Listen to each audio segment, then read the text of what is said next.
ನಮಸ್ಕಾರ. ಇವತ್ತಿನ ನಮ್ಮ ಚರ್ಚೆ ವೃಷಭ ರಾಶಿಯ ಬಗ್ಗೆ.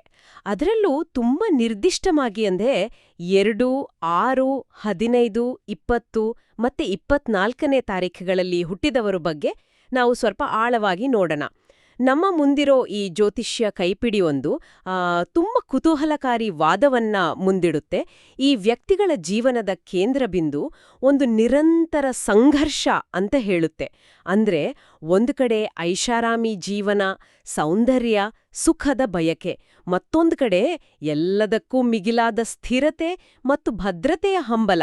ಈ ಎರಡರ ನಡುವಿನ ಅಗ್ಗಜಗ್ಗಾಟವೇ ಇವರ ಇಡೀ ಜೀವನದ ಕಥೆ ಅಂತ. ಸರಿ, ಇದ್ರೊಳಗೇನಿದೆ ಅಂತ ನೋಡೋಣ. ಹೌದು, ನೀವು ಹೇರಿದ ಸಂಘರ್ಷದ ಕೇಂದ್ರದಲ್ಲಿರೋದು ಶುಕ್ರ ಗ್ರಹ. ಜ್ಯೋತಿಷ್ಯದಲ್ಲಿ ಶುಕ್ರ ಅಂದ್ರೆ ಬರೀ ಪ್ರೀತಿ, ಸೌಂದರ್ಯ, ಹಣ ಅಷ್ಟೇ ಅಲ್ಲ. ಶುಕ್ರ ಅಂದ್ರೆ ಮನಸ್ಸಿನ ಶಾಂತಿ, ನೆಮ್ಮದಿ. ಈ ಕೈಪಿಡಿಯ ವಾದವೇನು ಅಂದ್ರೆ ವೃಷಭ ರಾಶಿಯವರಿಗೆ ಮನಸ್ಸಿನ ಶಾಂತಿ ಅನ್ನೋದು ಆಧ್ಯಾತ್ಮಿಕವಾಗಿ ಹುಡುಕುವ ವಿಷಯಕ್ಕಿಂತ ಹೆಚ್ಚಾಗಿ ಭೌತಿಕ ಜಗತ್ತಿನಲ್ಲಿ ಅವರು ಸೃಷ್ಟಿಸಿಕೊಳ್ಳುವ ಭದ್ರತೆ ಮತ್ತು ಸೌಂದರ್ಯದಿಂದ ಸಿಗುವ ಒಂದು ಫಲ. ಸೊ ಈ ಎರಡು ಬೇರೆ ಬೇರೆ ಅಲ್ಲ, ಒಂದಕ್ಕೊಂದು ಬೆಸೆದುಕೊಂಡಿವೆ. ಇದೇ ಅವರ ಶಕ್ತಿ ಮತ್ತು ಇದೇ ಅವರ ಅತಿದೊಡ್ಡ ಸವಾಲು ಕೂಡ. ಓಹೋ, ಇದು ನಿಜವಾಗ್ಲೂ ಇಂಟ್ರೆಸ್ಟಿಂಗ್ ಆಗಿದೆ.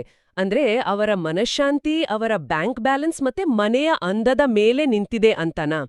ಈ ಕೈಪಿಡಿಯ ಪ್ರಕಾರ ವೃಷಭ ರಾಶಿಯವರ ಪ್ರಮುಖ ಗುಣಗಳು ಧೈರ್ಯ, ಸ್ಥಿರತೆ ಮತ್ತೆ ತಾಳ್ಮೆ. ಕಷ್ಟದ ಸಮಯದಲ್ಲೂ ಅಲುಗಾಡದೆ ನಿಲ್ಲುವ ಶಕ್ತಿ ಇವರಲ್ಲಿದೆ ಅಲ್ವಾ? ಖಂಡಿತ. ಇದಕ್ಕೆ ಕಾರಣ ಶುಕ್ರನ ಐಷಾರಾಮಿ ಪ್ರಭಾವ ಮತ್ತು ಭೂಮಿ ತತ್ವದ ಸ್ಥಿರತೆಯ ಒಂದು ಅದ್ಭುತ ಸಂಯೋಗ. ಇದೇ ಕಾರಣಕ್ಕೆ ಇವರನ್ನ ಬ್ಲೆಸ್ಡ್ ಅಥವಾ ಆಶೀರ್ವದಿಸಲ್ಪಟ್ಟವರು ಅಂತ ಈ ಕೈಪಿಡಿಯಲ್ಲಿ ಪದೇ ಪದೇ ಹೇಳಲಾಗಿದೆ. ಆದ್ರೆ ಇದೇ ಆಶೀರ್ವಾದ ಒಂದು ರೀತಿಯಲ್ಲಿ ಶಾಪವೂ ಆಗಬಹುದು. ಒಂದ್ ನಿಮಿಷ, ಆಶೀರ್ವಾದ ಹೇಗೆ ಶಾಪ ಆಗುತ್ತೆ? ಇದೊಂದ್ ರೀತಿ ಡಬಲ್ ಎಜ್ಡ್ ಸ್ವಾಡ್ ಇದ್ದ ಹಾಗೆನಾ? ಈ ಬ್ಲೆಸ್ಡ್ ಅನ್ನೋ ಭಾವನೆ ಕೆಲವೊಮ್ಮೆ ಎಲ್ಲವೂ ನನ್ನ ಪ್ರಕಾರವೇ ನಡಿಬೇಕು ಅನ್ನೋ ಹಠಕ್ಕೆ, ಅಥವಾ ಜಗತ್ತು ನನಗೆ ಕೊಡ್ಲೇಬೇಕು ಅನ್ನೋ ಒಂದು ರೀತಿಯ ಎಂಟೈಟಲ್ಮೆಂಟ್ಗೆ ದಾರಿ ಮಾಡ್ಕೊಡುತ್ತಾ? ಅತ್ಯುತ್ತಮ ಪ್ರಶ್ನೆ. ಕೈಪಿಡಿ ಅದನ್ನೇ ಸೂಚಿಸುತ್ತೆ. ಅವರ ಆ ಪ್ರಸಿದ್ಧ ಮುಂಡುತನ ಅಥವಾ ಹಠವಾದ ಇದೆಯಲ್ಲ, ಅದು ಇದೇ ಆಶೀರ್ವಾದದ ನೆರಳಿನಿಂದ ಹುಟ್ಟಿಕೊಳ್ಳುತ್ತೆ. ಅದು ಕೆಟ್ಟ ಗುಣ ಅಂತಲ್ಲ, ಬದಲಾಗಿ ತಮ್ಮ ಸ್ಥಿರತೆ ಮತ್ತು ಭದ್ರತೆಗೆ ಧಕ್ಕೆ ಬರುತ್ತೆ ಅನಿಸಿದಾಗ ಅವರು ಬಳಸೋ ಒಂದು ರಕ್ಷಣಾ ಕವಚ. ತಮ್ಮ ಕಂಟ್ರೋಲ್ನಲ್ಲಿರುವ ಅಚ್ಚುಕಟ್ಟಾದ ಜಗತ್ತನ್ನು ಯಾರಾದರೂ ಅಲುಗಾಡಿಸಲು ಪ್ರಯತ್ನಿಸಿದ್ರೆ ಇವರೊಳಗಿನ ಹಠವಾದಿ ಎಚ್ಚೆತ್ತುಕೊಳ್ಳುತ್ತಾನೆ. ಹಾಗಾಗಿ ಸ್ಥಿರತೆ ಇವರ ಶಕ್ತಿ, ಆದರೆ ಬದಲಾವಣೆಯನ್ನು ಒಪ್ಪಿಕೊಳ್ಳದಿರೋದು ಇವರ ದೌರ್ಬಲ್ಯವಾಗಿ ಪರಿಣಮಿಸಬಹುದು. ಹಾಗಾದ್ರೆ ಅವರ ಜೀವನದ ಪಯಣವೇ ಈ ಸ್ಥಿರತೆ ಮತ್ತು ಬದಲಾವಣೆಯ ನಡುವೆ ಒಂದು ಬ್ಯಾಲೆನ್ಸ್ ಕಂಡುಕೊಳ್ಳೋದು. ಇದು ಕೇವಲ ಶುಕ್ರನೊಬ್ಬನ ಆಟವಲ್ಲ ಅಂದಾಗಾಯ್ತು. ಅವರ ವ್ಯಕ್ತಿತ್ವವನ್ನ ರೂಪಿಸುವ ಈ ಕಾಸ್ಮಿಕ್ ಬೋರ್ಡ್ರೂಮ್ನಲ್ಲಿ ಬೇರೆ ಯಾರ್ಯಾರಿದ್ದಾರೆ? ಶುಕ್ರನೇ ಸಿಇಒ ಆದ್ರೆ ಬೇರೆ ಗ್ರಹಗಳ ಪಾತ್ರವೇನು? ಸರಿಯಾಗಿ ಹೇಳಿದ್ರಿ. ಇದೊಂದು ಕಾಸ್ಮಿಕ್ ಬೋರ್ಡ್ರೂಮ್ ಇದ್ದಾಗೆ. ಇಲ್ಲಿ ಎರಡು ರೀತಿಯ ಪ್ರಭಾವಗಳಿವೆ. ಒಂದು ಸಹಾಯಕರು ಅಥವಾ ಬೆಂಬಲಿಗರು, ಇನ್ನೊಂದು ಪರೀಕ್ಷಕರು ಅಥವಾ ಸವಾಲುಗಳನ್ನು ಒಡ್ಡುವವರು. ಓಕೆ, ಮೊದಲು ಸಹಾಯಕರು ಯಾರು ಅಂತ ನೋಡೋಣ. ಶುಕ್ರನ ಜೊತೆಗೆ ಇವರ ಟೀಮ್ನಲ್ಲಿ ಬೇರೆ ಯಾರು ಸ್ಟ್ರಾಂಗ್ ಪ್ಲೇಯರ್ಸ್ ಇದ್ದಾರೆ? ಮೊದಲನೇದಾಗಿ ಶುಕ್ರನೇ. ಆತ ವೃತ್ತಿ, ವ್ಯಾಪಾರ, ಸೃಜನಾಶೀಲತೆ, ಹಣಕಾಸು ಎಲ್ಲವನ್ನೂ ನೋಡ್ಕೊಳ್ತಾನೆ. ಎರಡನೆಯ ಮತ್ತು ಅಷ್ಟೇ ಪ್ರಮುಖ ಸಹಾಯಕ ಗ್ರಹ ಗುರು, ಅಂದ್ರೆ ಜುಪಿಟರ್. ಗುರು ಜ್ಞಾನ, ವಿವೇಕ ಮತ್ತು ಆಧ್ಯಾತ್ಮಿಕ ಬೆಳವಣಿಗೆಯನ್ನು ತರ್ತಾನೆ. ಈ ಸಂಯೋಜನೆ ಯಾಕೆ ವಿಶೇಷ ಅಂದ್ರೆ, ಶುಕ್ರನು ಸಂಪತ್ತನ್ನು ಕೊಟ್ರೆ ಆ ಸಂಪತ್ತನ್ನ ಹೇಗೆ ಜವಾಬ್ದಾರಿಯುತವಾಗಿ ನಿರ್ವಹಣೆ ಮಾಡಬೇಕು ಮತ್ತು ಅದರಿಂದ ಅಹಂಕಾರ ಪಡೆದ ಇರಲು ಬೇಕಾದ ವಿವೇಕವನ್ನ ಗುರು ಕೊಡ್ತಾನೆ. ವಾವ್! ಶುಕ್ರನಿಂದ ಸಂಪತ್ತು, ಗುರುವಿನಿಂದ ವಿವೇಕ. ಇದು ಕೇಳೋಕೆ ಒಂದು ಪರ್ಫೆಕ್ಟ್ ಕಾಂಬಿನೇಷನ್ ತರ ಇದೆ. ಹಾಗಾದ್ರೆ ಇದ್ರಲ್ಲಿ ಏನಾದ್ರೂ ಕ್ಯಾಚ್ ಇದ್ಯಾ? ಈ ಪರ್ಫೆಕ್ಟ್ ಕಾಂಬಿನೇಷನ್ನಿಂದಾಗಿ ಅವರು ಕೆಲವೊಮ್ಮೆ ಅತಿಯಾದ ಆತ್ಮವಿಶ್ವಾಸಕ್ಕೆ ಒಳಗಾಗೋದು ಅಥವಾ ರಿಸ್ಕ್ ತೆಗೆದುಕೊಳ್ಳಲು ಹಿಂಜರಿಯುವ ಸಾಧ್ಯತೆ ಇದೆಯಾ? ಎಲ್ಲ ಸರಿಯಾಗಿದೆ, ಯಾಕ್ ಬೇಕು ರಿಸ್ಕ್ ಅಂತ ಸುಮ್ನಾಗ್ಬಿಡ್ಬೋದಾ? ಖಂಡಿತ. ಅಲ್ಲೇ ಪರೀಕ್ಷೆ ಮಾಡುವ ಗ್ರಹಗಳ ಪಾತ್ರ ಶುರುವಾಗೋದು. ಆರಾಮ ವಲಯದಿಂದ ಹೊರಗೆ ತಳ್ಳಲು ಇಬ್ಬರು ಕಠಿಣ ಟೀಚರ್ಗಳಿದ್ದಾರೆ. ಶನಿ ಅಂದ್ರೆ ಸ್ಯಾಟರ್ನ್ ಮತ್ತೆ ರಾಹು.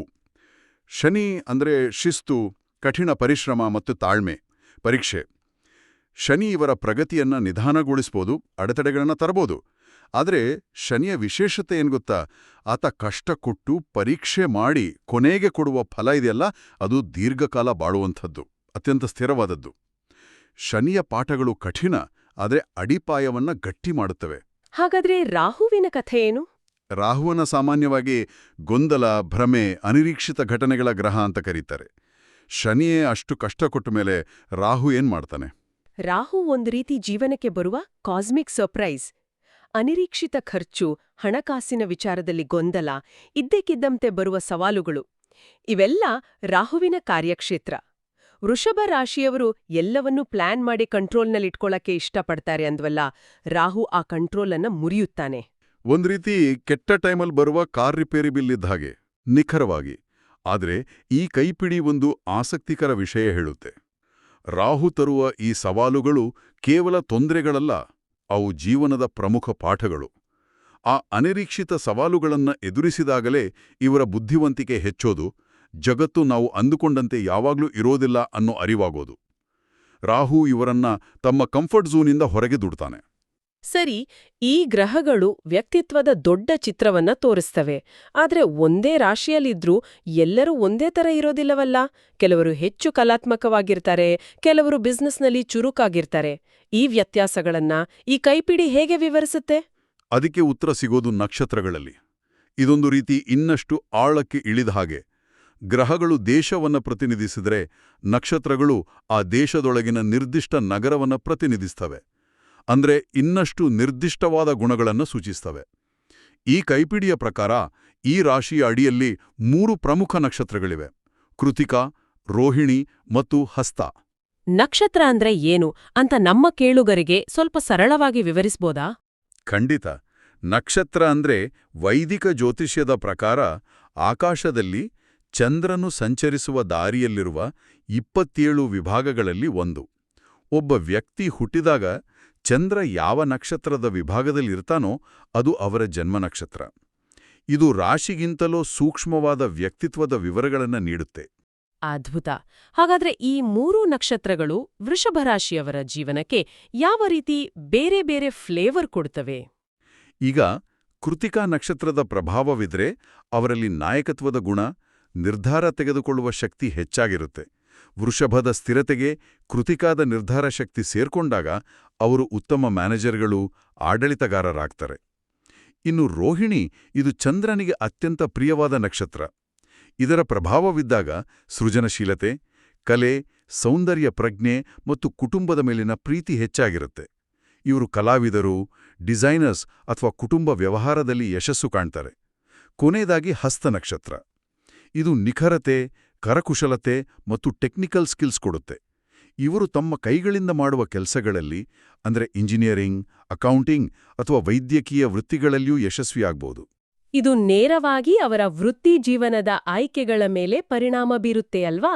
ಕೈಪಿಡಿಯಲ್ಲಿ ಬ್ಯಾಂಕಿಂಗ್, ಕೃಷಿ, ವ್ಯಾಪಾರ, ರಿಯಲ್ ಎಸ್ಟೇಟ್ ಮತ್ತು ಕಲೆಯಂತಹ ಕ್ಷೇತ್ರಗಳನ್ನ ಸೂಚಿಸಲಾಗಿದೆ. ಇವೆಲ್ಲವೂ ದೀರ್ಘಕಾಲದ ಯೋಜನೆ ಮತ್ತು ತಾಳ್ಮೆ ಬೇಡುವ ಕ್ಷೇತ್ರಗಳು.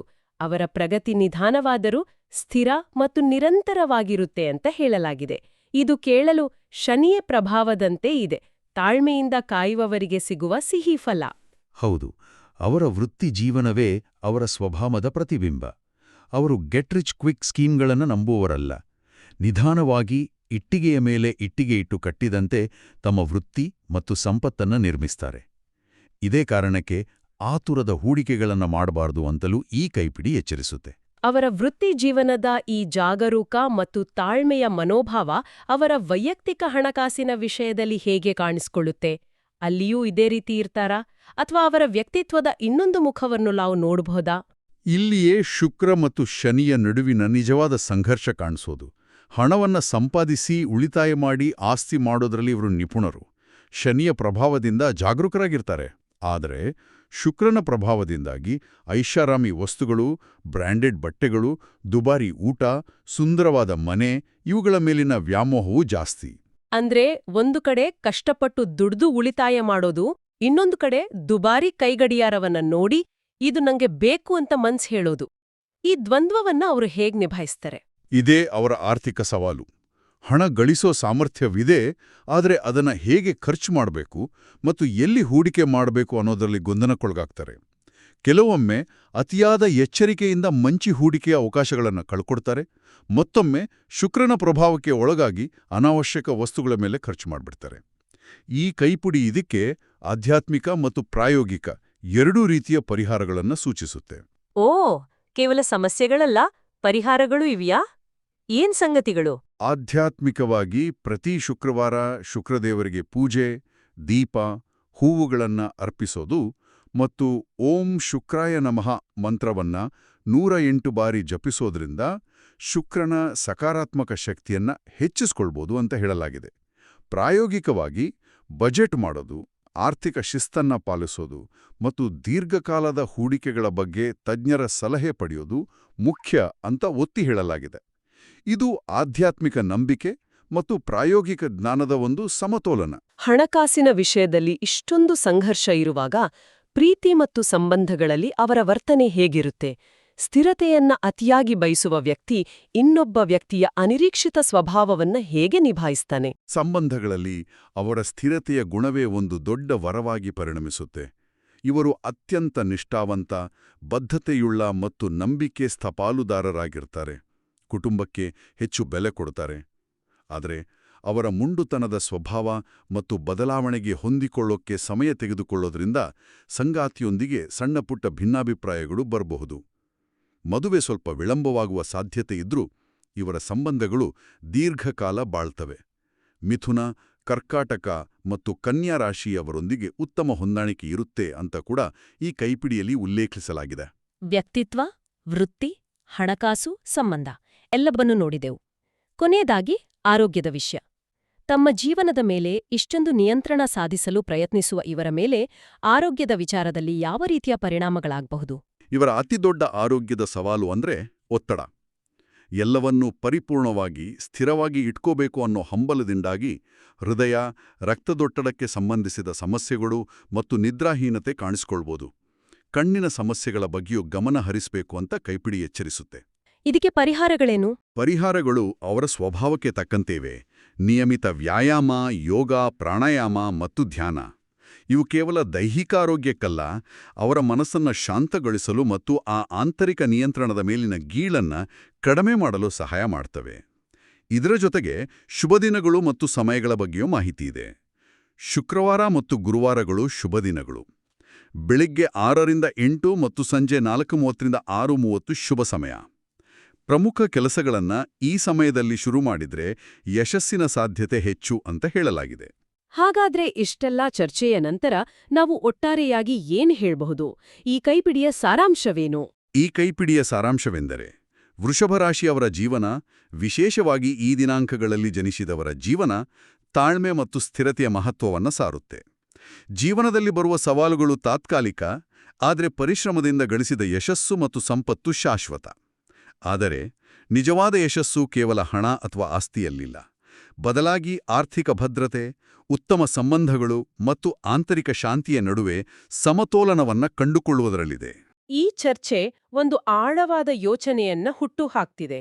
ಈ ಕೈಪಿಡಿ ಶುಕ್ರನಿಂದ ಬರುವ ಭೌತಿಕ ಯಶಸ್ಸು ಮತ್ತು ಗುರುವಿನಿಂದ ಬರುವ ಆಧ್ಯಾತ್ಮಿಕ ಬೆಳವಣಿಗೆ ಎರಡರ ನಡುವಿನ ಸಮತೋಲನವನ್ನ ಪದೇ ಪದೇ ಒತ್ತಿ ಹೇಳುತ್ತೆ.